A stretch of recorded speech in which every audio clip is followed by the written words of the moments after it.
"Mom, we think it's time you moved into a managed care facility. For your own good." My daughter Clara's voice was slick with false concern, the kind you use on a child who doesn't understand what's best for them. That was 3 months ago. Today, the only managed care I'm under is my own, sitting in the sunroom of my sprawling lakeside estate, watching a team of gardeners plant a field of lavender. The air smells of fresh soil and freedom. From my window, I can see the boathouse where my new mahogany speedboat is docked. Meanwhile, my family is probably huddled in a cramped, two-bedroom apartment, arguing about whose turn it is to pay the electric bill.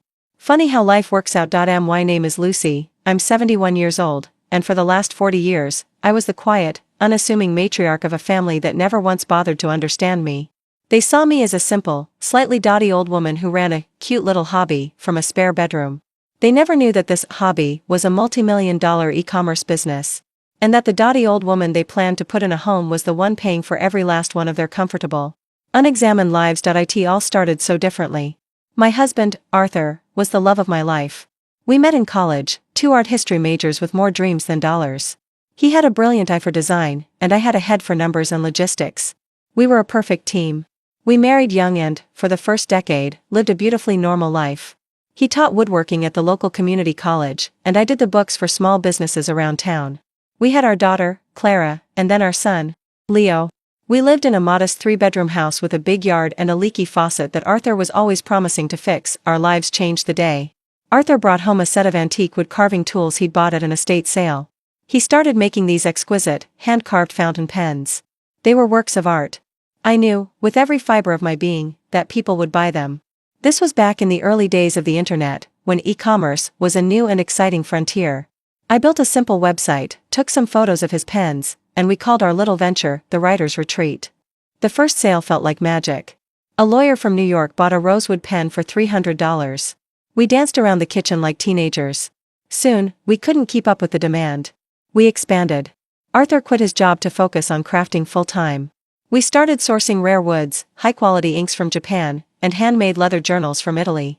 I built a real inventory system, figured out international shipping, and taught myself the basics of digital marketing. The Writer's Retreat became a premier online destination for fine writing supplies, a very profitable, very specific niche. We never flaunted our success. We paid off our house, invested wisely, and built a massive safety net. But our lifestyle didn't change much. We still drove a 10-year-old Volvo. Our biggest luxury was traveling to trade shows in Europe to meet our suppliers. The business was our shared passion, our third child. Then, the visitors started arriving. It began with my sister, Martha. After a messy divorce, she needed a place to stay for a few months. She moved into our finished basement. A self-proclaimed wellness guru, Martha immediately declared our pantry a toxic wasteland and spent her days making kale smoothies and lecturing me on my carb intake. All while I processed $1,000 worth of orders from the next room. The months turned into a year, then two. When Clara married David, a smug business consultant, with a firm handshake and empty eyes, I thought they'd build a life of their own. But after the wedding, Clara came to me, wringing her hands. "Mom," she said, "David is between contracts, and the market is just so volatile. Would it be okay if we stayed in my old room for just a little while? To save up a deposit?" Arthur, bless his generous heart, agreed instantly. "Of course," he boomed. "Family helps family." David moved in and immediately began offering us unsolicited advice. He'd walk past our home office, where I'd be on the phone with a customs agent in Germany, and say, "You know, Lucy, you should really think about monetizing your blog. I could draw up a proposal for you." He had no idea our little blog had a higher net profit than his entire consulting career. Our son, Leo, came home after dropping out of his third university program. He was a tech visionary, he told us. He just hadn't found the right project yet. He treated our thriving online business with disdain. "Mom, your platform is ancient. You're not even optimized for mobile," he'd say, while scrolling through his phone. "I've got an idea for an app that disrupts the entire pet sitting industry. All I need is about $50,000 in seed money." We'd gently decline. And he'd retreat to his room to ideate, leaving a trail of dirty laundry and empty energy drink cans in his wake. This was our life for 10 years. Arthur and I, running a silent, 7-figure business from our office, while the rest of the house was occupied by fully grown adults who treated our home like a free hotel with a live-in chef. Martha critiqued my cooking, David critiqued my business model, and Leo critiqued my grasp of technology. Clara, meanwhile, played the role of the concerned daughter, constantly telling me not to overdo it with that little website. Then, 5 years ago, my world ended. Arthur had a massive stroke. It was sudden, and it was devastating. He was gone in an instant. The silence in the house was deafening. My partner, my co-founder, my best friend, was gone. At the funeral, the family swarmed me. "Don't you worry about a thing, Mom," Clara said, patting my arm. "We'll take care of you." David nodded grimly. "Arthur was the rock," he said. "It's up to us to manage things now." They all assumed the writer's retreat would die with him. They thought he was the talent, the engine, and I was just the bookkeeper. For a while, I let them believe it. I was drowning in grief. I'd go into our office, sit at his empty workbench, and just breathe in the scent of sawdust and varnish. But the orders didn't stop. Our customers, loyal for years, kept coming. A fire started to burn through the fog of my sorrow. This business wasn't just Arthur's legacy. It was mine, too. I threw myself into the work. I hired 2 of Arthur's most promising students from the community college to continue crafting the pens to his exact specifications. I modernized the website Leo had called ancient. I expanded our product line, adding a niche of vintage typewriters that became an unexpected bestseller. I started a YouTube channel demonstrating calligraphy techniques that went viral in the crafting community. The business didn't just survive. It doubled in revenue. And my family never noticed. They saw me hunched over my laptop late at night and assumed I was struggling to pay the bills. They saw boxes arriving from suppliers and thought I was stress shopping. They had built a narrative about me, a fragile, grieving widow, barely holding on, and they were sticking to it. Their willful ignorance was astounding. They lived in my house, ate my food, used my high-speed internet, and had no clue that the quiet woman in the corner office was funding their entire existence. The beginning of the end came on a Tuesday afternoon. Clara called a family meeting. She gathered everyone in the living room, David looking important, Leo looking bored, and Martha looking judgmental. I walked in, wiping wood polish from my hands, and they all looked at me with this practiced, pitying expression. "Mom," Clara began, her voice dripping with syrupy compassion. "We've been talking, and we're worried about you. You've been working so hard on that website since Dad passed. You seem tired. We think it's time we discussed your future." I stood there, a faint scent of lemon oil from the wood polish on my hands, and watched them. It was like watching a play where every actor had memorized the wrong lines. David, my son-in-law, cleared his throat and took the floor. He had that insufferable air of a man about to explain something very simple to a room full of idiots. "Lucy," he began, calling me by my first name as he always did when he was about to be condescending. "We've done a bit of a market analysis. This property," he gestured vaguely around the living room, "is a significant asset. But it's also a huge liability for a single person. The upkeep, the property taxes, the sheer square footage. It's just not an efficient model for your current lifestyle." My current lifestyle? I'd just closed a deal that morning for a bulk order of our new typewriter ribbon, a deal worth more than David's car. Clara slid a comforting hand onto my shoulder. "Mom, what David is trying to say is that we see you.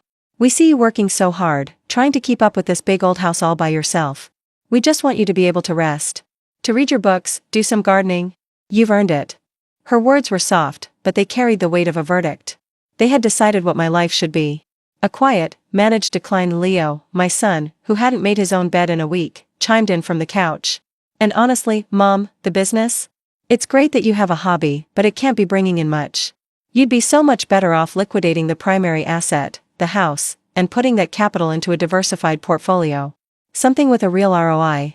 It would take all the financial pressure off." He said it with a straight face. The boy who'd asked me for $500 last month to invest in a cryptocurrency named Dogecoin was lecturing me on ROI.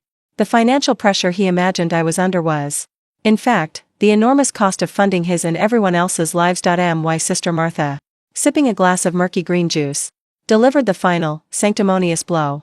"Lucy, the stress is radiating from your aura. This house, this clutter," she said, eyeing a stack of shipping manifests on a side table, "is draining your life force. You need an environment of simplicity and peace. For your health." Then came the crescendo. Clara reached for a glossy folder on the coffee table and opened it with a flourish. Inside were brochures. Brochures for a place called Willow Creek Meadows Senior Living. They were filled with pictures of smiling, silver-haired people playing bingo and doing water aerobics. "We found the perfect place," Clara said, her voice trembling with manufactured emotion. "It's more like a resort, really. They have a 24-hour nursing staff, gourmet meals, and social activities. You wouldn't have to worry about a thing." She looked at me, her eyes wide and earnest, waiting for my gratitude. "Mom, we think it's time you moved into a managed care facility. For your own good." There it was. The punchline to a joke I hadn't known I was the butt of. For a moment, the room went silent. The only sound was the ticking of the grandfather clock in the hall, a clock Arthur had built with his own 2 hands. I looked from face to eager face. They weren't monsters. Not in their own eyes. They were concerned, loving relatives doing a difficult but necessary thing. In their story, they were the heroes. And their complete, unshakable conviction was the most chilling thing I had ever witnessed. Any grief that was still lingering in my heart for the family I thought I had, evaporated in that moment. It was replaced by something cold, hard, and perfectly clear. I let out a shaky breath, playing the part they'd written for me. My goodness, I whispered, looking down at the brochure. I don't know what to say. This is all so sudden. We know it's a lot to take in, Mom, Clara soothed. That's why we're all here. To help you through it. I looked up, letting my eyes fill with feigned confusion. But, the house? What would happen to the house? David leaned forward, ready with his action plan. I'll handle the sale, of course. I have connections in real estate. We'll get top dollar for it. We can then use the proceeds to set up a trust. It will cover all your expenses at Willow Creek for the rest of your life, with plenty left over. Plenty left over for you, I thought, and all of you? I asked, my voice small. Where would you go? This was the part of the script they'd clearly rehearsed. Clara took the lead. Well, that's the hard part, Mom. It would be a huge sacrifice for us. We'd have to seriously downsize. David and I would probably find a small apartment. Leo would have to get a roommate. It'll be tough, she sighed dramatically, but we're willing to do it. For you. The sheer performance of it all was breathtaking. They would sell my house, put me in a home, and use the lion's share of the money to continue living their lives. All while framing it as a noble sacrifice they were making on my behalf. I looked at the brochure again, at the sterile, smiling faces. They had a plan to file my life away in a neat, orderly box, a box they could control. They saw me as a problem to be solved. An asset to be liquidated. They had no idea I wasn't the one who was drowning. They were. I was the lifeboat, and they were trying to sink me so they could fight over the wreckage. I slowly closed the folder and pushed it back across the table. I looked at them, my loving, concerned family, and gave them the most fragile, grateful smile I could muster. You're right, I said softly. You're absolutely right. This house. It's too much. And I am so tired. The collective sigh of relief in the room was almost a gale force wind. They beamed at each other. Their difficult task was done. The old woman had been convinced. It had been easier than they'd expected. Thank you, I continued, my voice barely a whisper. Thank you for looking out for me. I need a little time to process it all. Of course, Mom. Take all the time you need, Clara said, already mentally redecorating her new, smaller, but still funded by me apartment. I stood up on shaky legs. I think I'll go lie down for a bit. I shuffled out of the room, playing the part of the defeated old woman to perfection. I could hear their triumphant whispers as I walked down the hall. That went well, David said. She's being very reasonable. I didn't go to my bedroom. I went to my office. I closed the door, walked over to my desk, and sat in the leather chair that still held the faint shape of my husband's presence. I looked out the window at the old oak tree Arthur had planted when Clara was born. For years, I had been tending to the roots of this family. I had watered them, nurtured them, and allowed them to grow deep into my soil. But they weren't roots. They were weeds. And they were choking me. The time for tending was over. It was time to pull them out. I swiveled in my chair to face my computer. My hands were perfectly steady as I typed. I didn't search for Willow Creek Meadows. I didn't look up downsizing options or estate lawyers. I opened a password-protected file on my desktop labeled Contacts. I scrolled past my suppliers in Italy and my distributors in Japan. I was looking for a very specific name. A woman I'd met at a business conference years ago, a powerhouse in commercial and high-value residential real estate. Her name was Victoria Vance. Her specialty wasn't just selling properties. It was selling them quickly, quietly, and for a price that made people's eyes water. I picked up my phone. The family in the other room thought I was taking a nap. They thought they had won. They had no idea that I was about to declare a war they didn't even know they were fighting. I found her number and pressed call. A crisp, professional voice answered on the second ring. Victoria Vance. Victoria, I said, my own voice now steady and firm, all trace of the fragile old woman gone. This is Lucy Brooks from the Writer's Retreat. I have a property I need to sell. And I need to do it yesterday. Victoria Vance was exactly the force of nature I needed. She arrived the next morning, not in a branded realtor's sedan, but in a sleek, black Audi that hummed into the driveway with quiet authority. She was a woman in her late 50s with a razor-sharp bob and an eye that missed nothing. She took in the overgrown rose bushes, the peeling paint on the shutters, and the general air of genteel neglect the house had acquired, but when she stepped inside, Her focus was entirely on the structure, the land, the potential. The family was out for the day. Clara was at a yoga class. David was networking at the golf club, and Leo was asleep. We sat at the kitchen table, the same table where my family had pronounced my life sentence the day before. "This is a prime piece of land, Lucy," Victoria said after a tour, her voice devoid of sentiment. "The house is charming. But the real value is the double lot in this neighborhood. A developer would kill for this. We could list it, start a bidding war, and drag it out for months. Or," she paused, her eyes locking onto mine, "we could find a private buyer who wants it now, no questions asked. And is willing to pay a premium for the convenience." "That one," I said without hesitation. "I want it fast, I want it quiet, and I want an all-cash offer. The people living here, they can't know until it's done." Victoria didn't pry. She didn't need the backstory. She was a surgeon, and I had just presented her with a tumor that needed removing. She simply nodded. "I have a developer in mind. He's been trying to acquire property on this block for a year.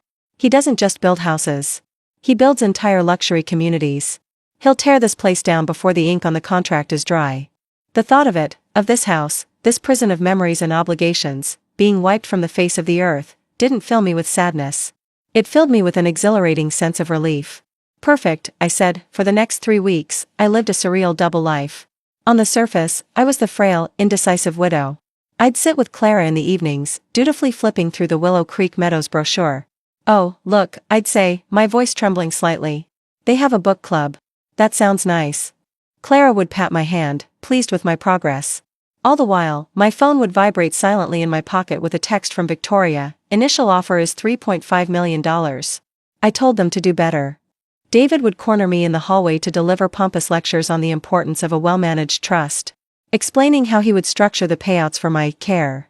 I would nod along, looking confused and grateful, just hours after I'd been on a video call with my wealth manager, setting up a series of shell corporations to make my new assets completely untraceable to my family. My son, Leo, caught me one afternoon as I was leaving my office. "Mom," he said, shifting his weight awkwardly. "About that seed money for my app. Since you're going to be selling the house, maybe you could float me a small advance? $100K should do it. Think of it as an investment in your own future. Financial security." I smiled wanly and told him I'd have to see what was left after all the expenses. Then I went into my office and approved the relocation package for my 2 master craftsmen. A package that included a signing bonus larger than Leo's entire seed money request. I had found the perfect property online. It was a sprawling, modern cedar home on a secluded lake 2 states away. It wasn't just a house. It was a compound. A main residence for me, a state-of-the-art workshop for the business, and a charming guest house for my employees. It was a place built for creativity and peace, the spiritual successor to the home Arthur and I had first dreamed of. I made an offer, sight unseen, through a proxy buyer. It was accepted within a day. Victoria was a whirlwind of efficiency. 2 weeks after our first meeting, she had a signed offer in her hands. A developer, just as she'd predicted, had offered $3.8 million, all cash. With a 10-day closing and 1 non-negotiable term, the property was to be delivered completely vacant on the day the deal was finalized. The family's impatience was growing. They saw my compliance as a given, and their minds had already moved on to spending the money. "Mom, have you thought about which furniture you want to take to the home?" Clara asked one evening, barely concealing her desire to start cataloging the antiques. "The admissions director at Willow Creek called today," she added a few days later, her tone a little sharper. "She needs a deposit to hold that lovely corner room with the garden view. They have a waiting list, you know." "Don't you worry, dear," I'd say, patting her hand. "I'm making all the necessary arrangements. I'll have some very important news for everyone soon." This was true. Just not in the way she imagined. The day of the closing was a masterclass in covert operations. I told the family I had a series of doctor's appointments and would be out all day. Instead, I met Victoria at a title company in a sterile downtown office building. I signed the papers, my hand as steady as a surgeon's. The transfer was initiated. $3.8 million, minus commission and fees, flowed into an account they didn't know existed. It was done. The house I was standing in was no longer mine. Victoria handed me a simple manila folder. "It's done," she said with a thin, satisfied smile. "The new owner's representatives will be at the property tomorrow at 9 a.m. to take possession. I'd advise you to be long gone by then." She paused, looking at me with a newfound respect. "For what it's worth, Lucy, I've handled hundreds of estate sales. Most of them are sad. This one feels like a victory." That night, I did something I hadn't done in years. I cooked a huge family dinner. A proper Sunday-style roast, even though it was a Thursday. I used the good china. I opened a bottle of expensive wine that David had been saving for a special occasion. They came to the table, surprised but pleased. They saw it as a sign of my acceptance, a final, nostalgic meal before my departure to Willow Creek. They were jovial, expansive, already talking about the future in thinly veiled terms. David mentioned a hot new real estate investment he was looking into. Leo talked about finally having the freedom to innovate. Clara was scrolling through websites for high-end condos. I let them talk. I watched them as they ate the food I'd cooked, in the house I'd paid for, celebrating the sale of an asset they thought they controlled. I felt nothing but a profound, almost serene sense of detachment. When the dessert plates were cleared, I tapped my water glass with a spoon. The light, cheerful sound cut through their chatter. Everyone fell silent, looking at me expectantly. They leaned in, smiles on their faces, ready for the announcement they'd been waiting weeks to hear. They thought I was about to tell them the date of my surrender. I stood up slowly, placing my hands on the back of my chair. I looked at each of them, one by one, making eye contact. Clara, David, Leo, Martha. My family, I'd like to thank you all for coming to dinner tonight, I began, my voice calm and even. I have an announcement to make. It concerns the future of this house, and all of our living arrangements. The silence in the room was heavy, thick with anticipation. Clara was smiling, a look of beatific relief on her face. David had a proprietary smirk, as if he'd just closed the deal of a lifetime. They were all waiting to be praised for their compassionate, forward-thinking plan. As you all know, I said, my voice resonating with a calm I hadn't felt in years. We've spent a lot of time recently discussing my future and the future of this house. You've all made it very clear that you think it's time for a change. I paused, letting the words hang in the air. And I want you to know that I have listened. I have taken your concerns to heart. And I agree completely. Clara's smile widened. She reached across the table to squeeze David's hand. You are right that this house is too much for me, I continued. And you are right that it's time for me to move on. So, I have. The smiles faltered slightly, replaced by confusion. As of 3 o'clock this afternoon, I announced. My voice as level as a carpenter's plane. This house, and the land it sits on, was sold to a new owner. For a full 5 seconds, no one reacted. They stared at me, their brains trying to process a piece of information that simply didn't fit into their reality. Leo was the first to speak, a nervous, scoffing laugh escaping his lips. Ha! Good one, Mom. You really had us going there for a second. David, however, had gone pale. He was a consultant. He understood the language of transactions, and my tone was not the tone of a joke. Lucy, what are you talking about? He said, his voice tight. You can't just sell the house. I was preparing a market analysis. We were going to develop a strategy to maximize. There was no need for a strategy, I cut in smoothly. It was a private, off-market sale to a commercial developer. They were highly motivated. Clara's face crumpled in on itself. Mom, no, she whispered, shaking her head. You don't understand these things. Someone has taken advantage of you. You're elderly, you're vulnerable. David, we have to call the lawyer. We can get this reversed. The only person who has been taken advantage of in this house is me, I said, and for the first time, a sliver of steel entered my voice. And there is nothing to reverse. The sale is final. I looked David dead in the eye. The price was $3.8 million. All cash. The funds have already been cleared. The number landed in the center of the table like a grenade. Leo's jaw dropped. Martha let out a little squeak. $3.8 million. The amount was so far beyond their comprehension of what my struggling life was worth that it short-circuited their brains. But I wasn't finished. I had one more piece of information to deliver. The most important detail, however, is this, I said, speaking slowly and clearly, ensuring every single word landed. The sale was contingent on one non-negotiable term. The new owners will be here at 9 a.m. tomorrow morning to take possession of the property. And they require it to be delivered completely vacant. Vacant. Tomorrow. 9 a.m. The dam broke. What? Clara shrieked, jumping to her feet so fast her chair screeched against the hardwood floor. Tomorrow morning? Are you insane? Where are we supposed to go? Where is Sophie going to sleep? Our whole life is in this house. Leo surged forward, his face red with fury. It was a raw, childish anger I hadn't seen since I'd refused to buy him a new car for his 16th birthday. You sold it for almost $4 million and you didn't tell us? He bellowed. That's our inheritance. You can't just take it. What about my seed money? You promised. I promised nothing, I said, my voice cold. And it is not your inheritance. An inheritance is what's left when someone dies. As you can see, I am very much alive. David was on his feet now, his consultant's mask stripped away to reveal the panicked, entitled man beneath. This is completely illegal. You can't evict us with less than 12 hours notice. We have rights. We're tenants. Really? I asked, arching an eyebrow. Do you have a lease, David? Can you produce a single rent check you have ever written to me in the 15 years you have lived here, rent-free? Tenants pay rent. You are not tenants. You have been long-term guests. And your stay is now over. I turned my attention to my daughter, who was sobbing hysterically. You were so worried, Clara, I said, my voice softening just a fraction, but not with pity, with a surgical precision. You were so worried about me being here all alone, rattling around in this big house. Well, now you don't have to worry. I have found my own place. A lovely place. And as for where you will go? That is a problem for you and your husband to solve. Sophie is your child, your responsibility. You are adults. It is long past time you started acting like it. I let that sink in before delivering the final, crushing blow, and just so we are all perfectly crystal clear, I said, my gaze sweeping across their horrified faces. The developer isn't planning on moving in. There is no one to plead with. There is no deal to be made. They are demolishing the house. On Monday morning, a bulldozer will be sitting where we are sitting now. They're building luxury townhomes. The word demolishing hung in the air, sucking all the remaining oxygen out of the room. This wasn't just a sale. It was an erasure.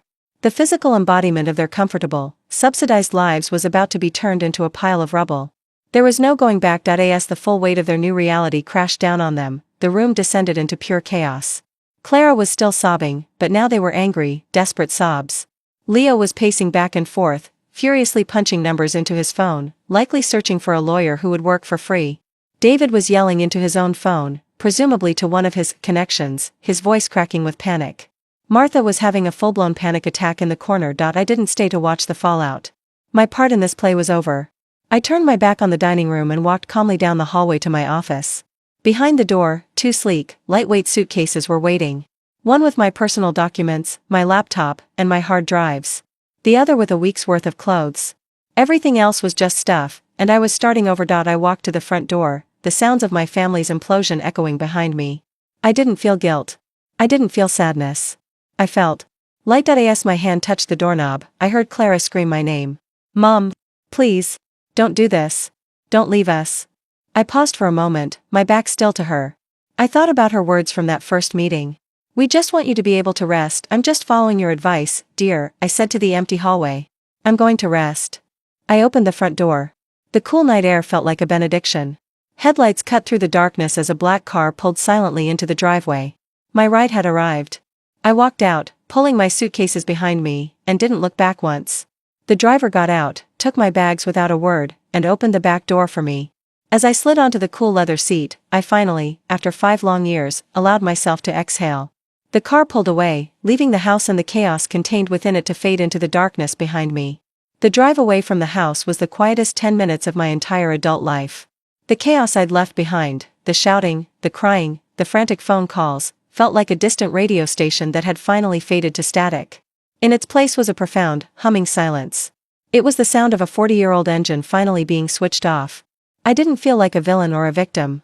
I felt like a prisoner who had just tunneled her way to freedom with a teaspoon. The driver took me not to the airport, but to the city's finest hotel, where I'd booked the presidential suite under a false name. As I checked in, my phone buzzed with a final, desperate voicemail from Clara. I listened to it as I stood before the suite's floor-to-ceiling window, looking out at the glittering city lights. Her voice was a garbled mess of sobs, accusations, and desperate pleas. How could you do this to us? After everything we've done for you. We're your family. You'll be all alone. I listened to the very end. Then, with a single, steady thumb, I deleted the message. I blocked her number. Then David's. Then Leo's. Then Martha's. One by one, I snipped the toxic threads that had bound me for decades. The silence that followed was absolute. The next morning, while my former family was presumably scrambling to throw their possessions into garbage bags before the 9 a.m. deadline, I was sitting in the hotel's rooftop restaurant, eating fresh berries and enjoying a perfectly brewed cappuccino.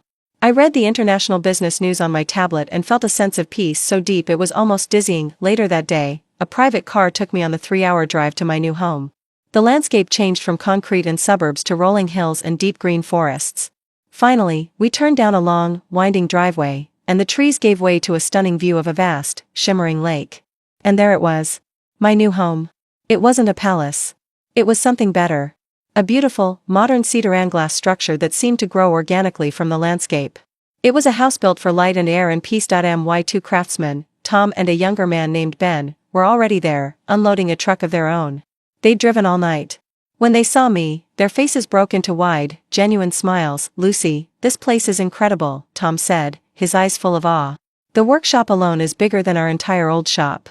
"I told you I was expanding the business," I said, and for the first time in what felt like a lifetime, my smile reached my own eyes. Welcome home. The months that followed were a renaissance. The writer's retreat, reborn in its new, purpose-built headquarters, flourished in a way I hadn't even thought possible. Freed from the constant emotional and financial drain of my family, all my energy flowed into my work. I designed a new line of pens inspired by the lake, using reclaimed wood from the surrounding forest. I collaborated with a young artisan in Kyoto to develop a new line of exclusive inks. Our YouTube channel subscribers tripled. We weren't just a niche business anymore. We were becoming a legacy brand. My days were filled with meaningful work, peaceful walks by the lake, and the easy camaraderie of colleagues who respected and admired me. We weren't a family by blood, but we were a team, bound by a shared passion. It was healthier and more real than anything I'd had in 30 years. I never reached out to my old family, and they, lacking the resources to track me down, never found me. But news, in this day and age, has a way of trickling through. About a year after my departure, I saw a Facebook post from a distant cousin. It was a picture of Clara, smiling thinly at a child's birthday party.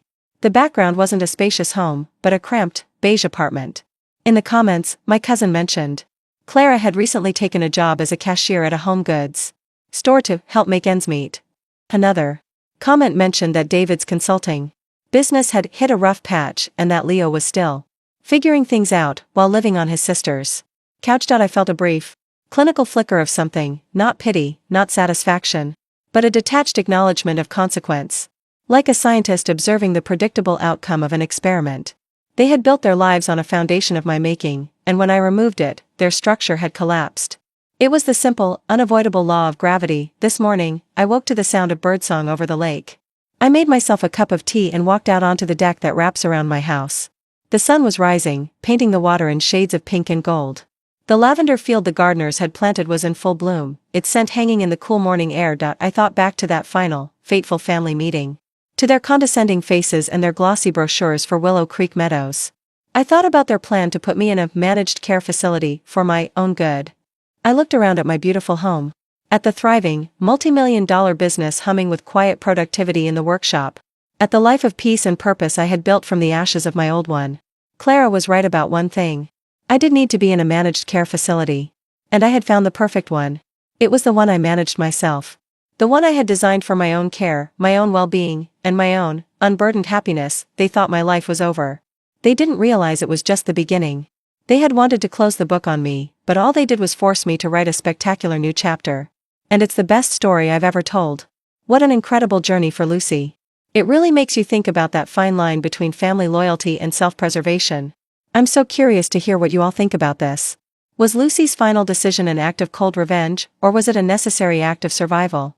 Have you ever seen a situation where someone had to make such a drastic choice to reclaim their own life? Share your thoughts and any similar stories you might have in the comments below. I truly love reading them. If this story resonated with you, please take a moment to hit that like button. It's a huge support for the channel and lets me know you appreciate these kinds of dramatic and thoughtful videos. And of course, if you haven't already, make sure you subscribe so you don't miss out on the next story we share. Thank you so much for being here today. Until next time, take care of yourselves and each other. Remember that no matter what chaos may surround you, peace and hope can be a choice you build for yourself. Wishing you all strength and serenity.